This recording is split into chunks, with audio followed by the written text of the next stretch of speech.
technology impacts my creative world so much because you're able to do so much and get so much done without having to get on a plane.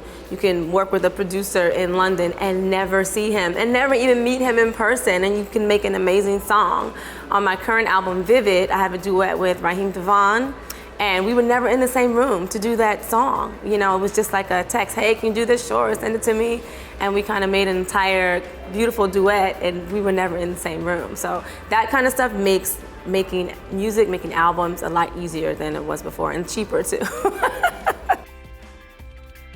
When the new millennium came, like the music business changed forever as far as sales and music being streamed online. You know, it's like, it was a good thing. It's a good thing in many aspects, but for the record companies, it wasn't such a good thing because the sales, you know, are down and will never be, you know, what they once were. But it also allows artists who would have never had that mainstream exposure or experience anyway to have a voice, where before they just couldn't have a voice at all. But now you can have an entire following, do an entire tour with no music video and no radio presence.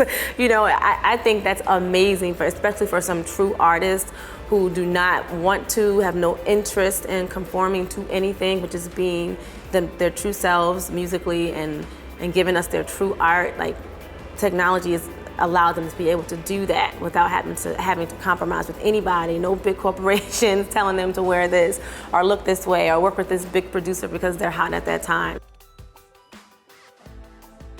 I think it's so important for the fans to take responsibility of looking for their favorite artist, you know, and looking for new music as well that they can support. You know, they can't always blame things on radio or, you know, TV, the video stations, or, you know, or the record companies. You can't always blame things on them because the music business doesn't thrive or depend on them anymore. So the fans have to take responsibility to find what you're looking for. It's there. All you have to do is go online and find it.